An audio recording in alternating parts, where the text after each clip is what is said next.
Welcome to comrade Telugu news channel కి స్వాగతం. ముందుగా హెడ్లైన్స్.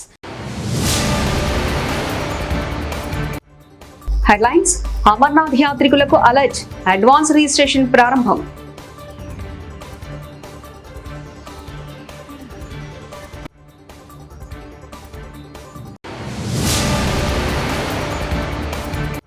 సంఘ వ్యతిరేకులతో రాహుల్ రహస్య ఒప్పందం, మోదీ ఘాటు విమర్శ.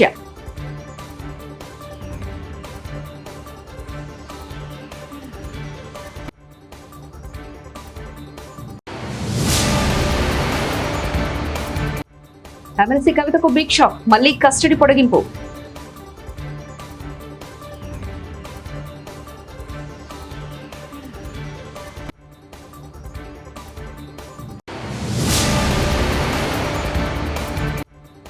సీఎం జగన్ పై షర్మిల సంచలన వ్యాఖ్యలు.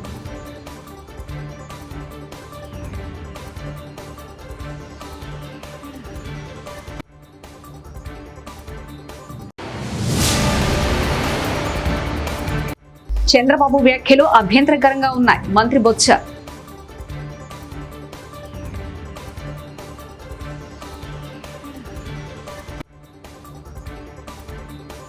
కాంగ్రెస్ సీనియర్ నేత వైనాడ్ సిట్టింగ్ ఎంపీ రాహుల్ గాంధీపై ప్రధానమంత్రి నరేంద్ర మోదీ ఘాటు విమర్శలకు దిగారు. సంఘ వ్యతిరేక కార్యకలాపాలకు పాల్పడడంతో నిషేధానికి గురైన ఒక సంస్థకు చెందిన రాజకీయ విభాగంతో రాహుల్ రహస్య ఒప్పందం కుదుర్చుకున్నారని ఆరోపించారు. ఉత్తరప్రదేశ్ లో ఆయన కుటుంబానికి అండగా నిలిచిన నియోజకవర్గాన్ని కూడా రాహుల్ పక్కన పెట్టేశారని అన్నారు. కేరళలో ప్రజా సమస్యలను ప్రస్తావించకుండానే కాంగ్రెస్ క్రౌన్ ప్రిన్స్ ఓట్లు అడుగుతున్నారని పాలక్కాడ్ లో సోమవారం నాడు జరిగిన ఎన్నిక ర్యాలీలో మాట్లాడుతూ మోదీ అన్నారు. यहां कांग्रेस ने उस संगठन के पॉलिटिकल विंग से बैकडोर समझौता किया है जिसको देश में देश विरोधी प्रवृत्ति के लिए बैन किया गया है। लेकिन क्या आपने कभी सुना है कांग्रेस के इन नेताओं के मुंह से कभी भी कोऑपरेटिव बैंक के स्कैम के लिए कैसे पैसे लूटे हैं एक शब्द बोलते हैं क्या? कांग्रेस के ये युवराज केरला के लोगों से वोट तो मांगेंगे लेकिन आपके हक में आपके मुद्दों पर एक शब्द भी नहीं बोलेंगे. అమర్నాథ్ వార్షిక యాత్ర 2024 జూన్ 29 నుంచి ఆగస్టు 19 వరకు కొనసాగుతుందని అమర్నాథ్ తీర్థక్షేత్ర బోర్డు శనివారం ప్రకటించింది. 52 రోజుల పాటు సాగే యాత్రకు సంబంధించిన ముందస్తు రిజిస్ట్రేషన్ ప్రక్రియ ఏప్రిల్ 15 నుంచి ప్రారంభమవుతుందని బోర్డు వెల్లడించింది. ఢిల్లీ లిక్కర్ స్కామ్ కేసులో బీఆర్ఎస్ నాయకురాలు ఎమ్మెల్సీ కవితకు మరో షాక్ తగిలింది. ఈ నెల 23 వరకు కవితకు జ్యుడిషియల్ కస్టడీ విధించింది rows avenue court. Liquor scam కేసులో కవితను 3 రోజులు సిబిఐ కస్టడీకి అప్పగించారు. ఈ 3 రోజుల కస్టడీ నేటితో ముగియడంతో ఆమెను రౌస్ అవెన్యూ కోర్టులో హాజరుపరిచారు. ఈ సందర్భంగా సిబిఐ తరఫు న్యాయవాదులు, కవిత తరఫున న్యాయవాదుల మధ్య వాదోపవాదాలు జరిగాయి. 14 రోజుల జ్యుడిషియల్ కస్టడీకి ఇవ్వాలని సిబిఐ కోరింది. సాక్ష్యాలను కవిత ముందు పెట్టి విచారించామని, విచారణకు ఆమె సహకరించలేదని సిబిఐ ఆరోపించింది. ఇరు పక్షాల వాదనలు విన్న ధర్మాసనం కవితను 9 రోజుల జ్యుడిషియల్ కస్టడీకి అప్పగించింది. దీని ప్రకారం కవిత ఏప్రిల్ 23వ తేదీ వరకు జ్యుడిషియల్ కస్టడీలో ఉండనున్నారు. ఏపీలో ప్రధాన పార్టీల అధినేతలపై వరుసగా రాళ్ల దాడులు జరుగుతున్న విషయం తెలిసిందే. ఏపీ సీఎం వైసీపీ అధినేత వైఎస్ జగన్ రెడ్డి, తెలుగుదేశం జాతీయ అధ్యక్షుడు నారా చంద్రబాబు నాయుడు, జనసేన అధినేత పవన్ కళ్యాణ్ పై జరిగిన రాళ్ల దాడి ఘటనలు తెలుగు రాష్ట్ర రాజకీయాల్లో హాట్ టాపిక్ గా మారాయి. ఈ విషయంపై టీపీసీసీ వర్కింగ్ ప్రెసిడెంట్ జగ్గారెడ్డి సంచలన వ్యాఖ్యలు చేశారు. సోమవారం నాడు గాంధీ భవన్ లో జగ్గారెడ్డి మీడియాతో మాట్లాడుతూ ఏపీలో కొత్త డ్రామా నడుస్తుందని అన్నారు. ఆయా పార్టీల నేతలను రాళ్లతో కొట్టడం ఏంది అని ప్రశ్నించారు. ఇచ్చిన హామీలు అమలు చేయకుండా సీఎం జగన్ ఏపీ ప్రజలను మోసం చేశారని పీసీసీ చీఫ్ షర్మిల ఆరోపించారు. ఎన్నికల ప్రచారంలో భాగంగా చిత్తూరు జిల్లా గంగాధర నెల్లూరు నియోజకవర్గం కార్వేటి నగర్ లో ఆమె ఇవాళ పర్యటించారు. మొదట రోడ్ షో నిర్వహించారు. ఆ తర్వాత జరిగిన సభలో ఆమె మాట్లాడుతూ ఎక్సైజ్ శాఖ మంత్రి నారాయణస్వామి మద్యం వ్యాపారంలో బాగా సంపాదించారని విమర్శించారు. నాసిరకం మద్యం విక్రయించడం ద్వారా పేద ప్రజల జీవితాలను వైసీపీ ప్రభుత్వం నాశనం చేసిందన్నారు. జగన్ ప్రభుత్వం ఒక్క చేత్తో మట్టి చెంబు ఇస్తూ మరో చేత్తో వెండి చెంబు లాగేసుకుంటుందని విమర్శించారు. టీడీపీ బీజేపీ పొత్తు పెట్టుకుంటే జగన్ మోదీకి తొత్తుగా మారారని ఆరోపించారు. ప్రత్యేక హోదా విషయంలో వైసీపీ ఆంధ్రప్రదేశ్ ప్రజలను మోసం చేసిందన్నారు. ఎన్నికలకు ముందు ప్రత్యేక హోదా సాధిస్తామని చెప్పిన జగన్ 5 ఏళ్ల కాలంలో ఎందుకు తీసుకురాలేకపోయారని ప్రశ్నించారు. వైసీపీ డ్రామాలను ప్రజలు గమనిస్తున్నారని షర్మిల పేర్కొన్నారు. ఎన్నికల వేళ ఏపీలో చిత్ర విచిత్రమైన ఘటనలు చోటు చేసుకుంటున్నా ఏకంగా ముఖ్యమంత్రిపై రాయి విసడం ఎంతటి దుమారాన్ని రేపిందో అందరికీ తెలిసిందే. విజయవాడ సింగనగర్ లో ఎన్నికల ప్రచారం నిర్వహిస్తుండగా సీఎం జగన్మోహన్ రెడ్డిపై అగంతకులు 2 రాళ్లు విసిరారు. ఈ దాడిలో రాయి తగలడంతో జగన్ కంటికి గాయం అవగా మరో రాయి పక్కనే ఉన్న మాజీ మంత్రి వెల్లంపల్లి శ్రీనివాస్ కు తగిలింది. ఈ ఘటన రాష్ట్ర వ్యాప్తంగా తీవ్ర కలకలం రేపింది. అయితే సాక్షాత్తు ముఖ్యమంత్రిపై దాడి జరిగినప్పటికీ సదరు వ్యక్తులు ఇప్పటికీ దొరకకపోవడం గమనార్హం. పటిష్టమైన భద్రత ఉన్నప్పటికీ చుట్టూతా పోలీసుల వలయాన్ని దాటి మరీ సీఎంకు తగిలేలా దాడి చేయడం అనేది అసంభవం. కానీ అవన్నీ దాటుకొని మరీ ముఖ్యమంత్రిపై కొందరు అగంతకులు గులకరాళ్లతో దాడి చేయడం అనేక అనుమానాలకు రేపుతుంది. అయితే అగంతకులకు పట్టుకునేందుకు పోలీసులు ఎంచుకున్న మార్గం ఇప్పుడు హాట్ టాపిక్ గా మారింది. యాదగిరిగుట్టలో ఎన్నికల ప్రచారంలో పాల్గొన్న ప్రభుత్వ విప్ బీర్లా ఐలయ్య చామల కిరణ్ కుమార్ రెడ్డి గారిని గెలిపించాలని ఓటును అభ్యర్థించిన ప్రభుత్వ whip Beerla Ailaiah Bhuvanagiri parliament Congress party అభ్యర్థి చామల కిరణ్ కుమార్ రెడ్డి అత్యధిక మెజార్టీతో గెలిపించాలని సోమవారం రోజు యాదగిరిగుట్ట పట్టణంలో ప్రభుత్వ విప్ ఆలేరు ఎమ్మెల్యే బీర్లా ఐలయ్య ప్రచారం నిర్వహించారు. ఈ ప్రచారంలో భాగంగా ఓ హోటల్లో పూరీలు వేస్తూ వినూత్నంగా ప్రచారం చేశారు. ప్రతి ఒక్కరూ చేయి గుర్తు ఓటు వేయాలని ఓటును అభ్యర్థించారు. ఈ కార్యక్రమంలో కౌన్సిలర్లు, పట్టణ కాంగ్రెస్ పార్టీ నాయకులు, కార్యకర్తలు తదితరులు పాల్గొన్నారు. కాంగ్రెస్ కోటేస్తే ఫ్రీ సాయిపోయి అందరికి ఎప్పుడు చేయి గుర్తుకోవడం అని చెప్పి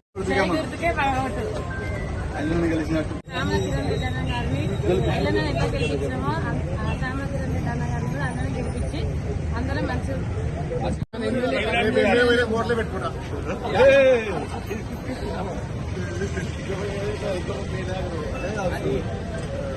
నేను హోటల్ మెయింటైన్ చేసిన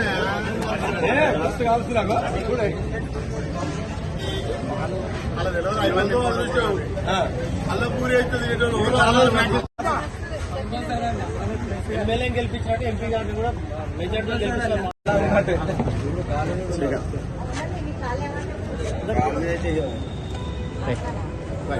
మొన్న విజయవాడ ఎన్నికల ప్రచారంలో పాల్గొన్న సీఎం జగన్ రెడ్డిని టార్గెట్ చేస్తూ ఒక షూటర్ తో టీడీపీ నేతలు కొట్టించారని మంత్రి బొత్స సత్యనారాయణ ఆరోపించారు. సోమవారం నాడు విశాఖలో ఆయన మీడియాతో మాట్లాడుతూ ఆ రోజు రాయితో జగన్ ని కొట్టించడం, నిన్న గులకరాలతో దాడి చేయించుకోవడం ఎందుకని ప్రశ్నించారు. జగన్ యాక్టర్ కాదు, రియల్ ఫైటర్ అని కొనియాడారు. దీంట్లో కూడా అసోసియేషన్ లో ధర్నాల్లో దీక్షలో కూర్చున్న గాజువాక క్యాండిడేట్ ఎవరైతే ఉన్నారో మరి ఆ అభ్యర్థి వచ్చి ఇప్పుడు ఎన్డీఏ క్యాండిడేట్ అభ్యర్థిగా పోటీ చేస్తున్న నేపథ్యంలో మరి ఆ చేసిన ధర్నాలు, చేసిన పోరాటాలు ఇవన్నీ ఫేక్ అని కదా, ఫేక్ అని కదా. దేనికి చేయాలా ఆ ధర్నాలను, ఆ నిరాదీక్షలను? మేము మాది ఆ రోజు మా స్టాండ్ ఒకటే, ఈరోజు మా స్టాండ్ ఒకటే. మళ్ళీ ఈరోజు నిన్న గాజువాక స్టీల్ ప్లాంట్ ప్రాంతానికి వచ్చిన మరి తెలుగుదేశం నాయకులు దాని గురించి మాట్లాడు అంటే వాళ్ళ తాలూకా దుర్బుద్ధి, వాళ్ళ తాలూకు విధానం, వాళ్ళ అభిప్రాయం తాటతల్లం అయిపోయింది. ఇక నిర్ణయించు. కాకినాడ జనసేనలో బగ్గుమన్న వర్గ విభేదాలు. కాకినాడ పార్లమెంట్ జనసేన అభ్యర్థి తంగెళ్ల ఉదయ్ కుమార్ కాకినాడ సిటీ నేతలు, కార్యకర్తలతో ఆత్మీయ సమావేశాన్ని నిర్వహించారు. ఈ కార్యక్రమానికి జనసేన నేతలు, కార్యకర్తలు హాజరయ్యారు. అయితే స్టేజి పైకి తమ నాయకుడిని పిలవకుండా అవమానించారంటూ జనసేన పార్టీలోని ఒక వర్గం ఆందోళనకు దిగింది. స్టేజి దగ్గరికి వెళ్లి మరీ ఆందోళన చేపట్టారు.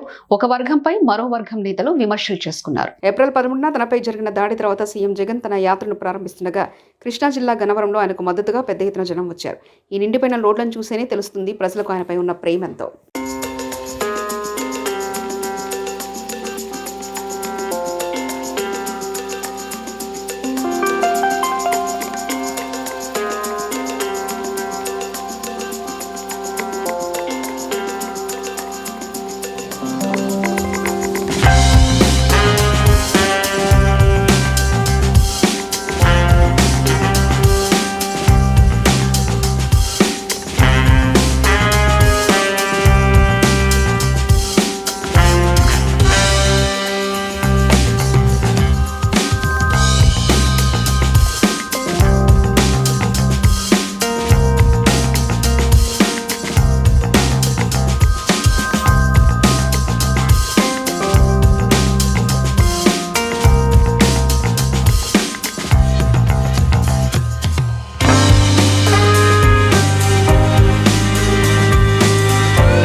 నూతన పార్టీ కార్యాలయ ప్రారంభోత్సవం ఈ రోజు ఉదయం ward 7 Lal Bazar main road లో కంటోన్మెంట్ కాంగ్రెస్ పార్టీ అభ్యర్థి శ్రీ గణేష్ ఆధ్వర్యంలో కాంగ్రెస్ పార్టీ కార్యాలయం ప్రారంభించడం జరిగింది.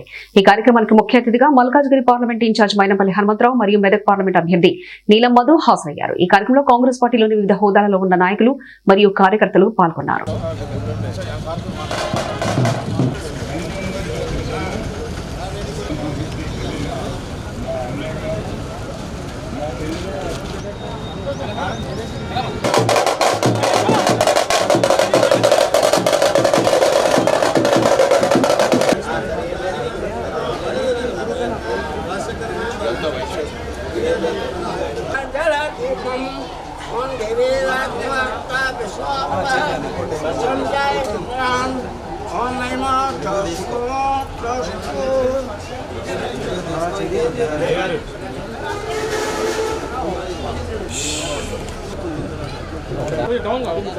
చేసి ఈ ల్యాండ్ కొని మనని నానా ఇబ్బందులు పెట్టిండు గ్రామస్తులని మనందరినీ.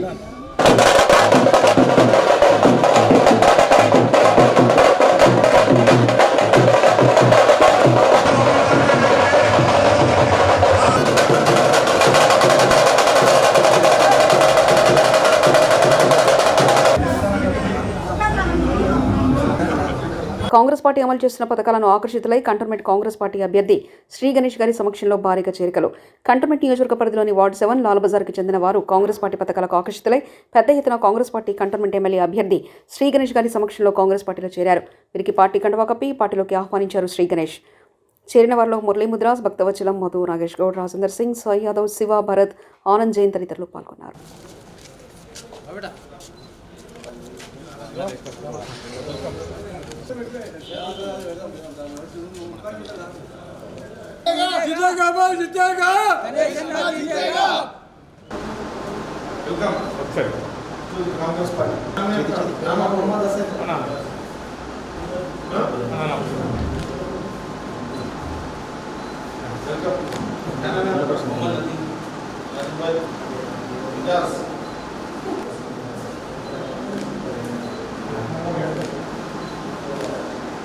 రౌస్ అవెన్యూ కోర్టులో కవిత సంచలన వ్యాఖ్యలు. ఇది సిబిఐ కస్టడీ కాదు, బీజేపీ కస్టడీ అని ఎమ్మెల్సీ కవిత అన్నారు. పటిష్టమైన బందోబస్తు మధ్య కోర్టుకు తీసుకెళ్తున్న కవిత లోపలికి వెళ్తూ మీడియా వాళ్ళతో చెప్పిన మాటలు.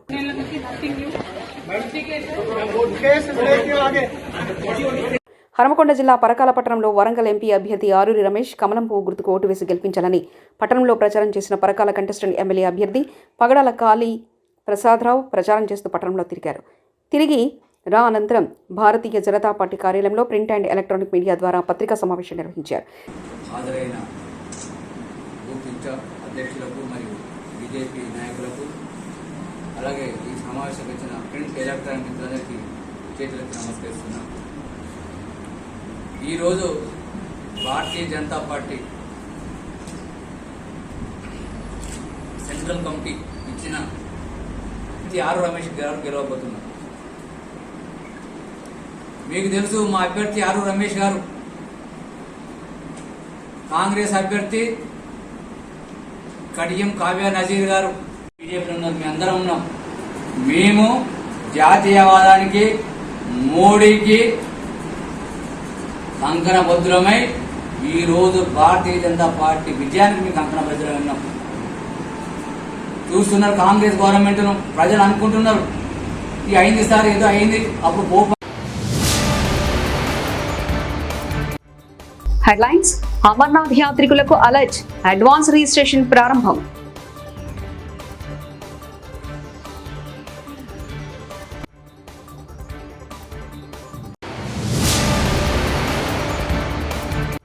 సంఘ వ్యతిరేకులతో రాహుల్ రహస్య ఒప్పందం, మోదీ ఘాటు విమర్శ.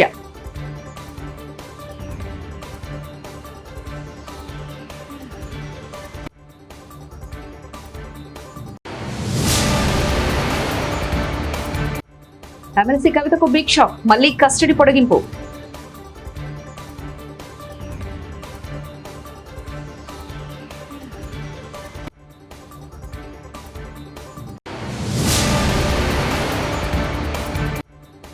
సీఎం జగన్ పై షర్మిల సంచలన వ్యాఖ్యలు.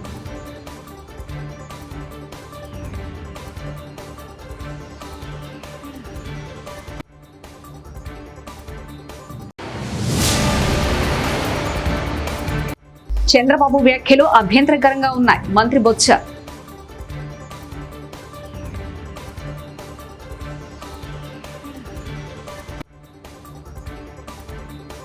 ఇవి బులెటిన్ విశేషాలు. చూస్తూనే ఉండండి కామ్రేడ్ తెలుగు న్యూస్ ఛానల్. ప్రతినిధి ఒంటేరు రమేష్ చంద్ర పరకాల.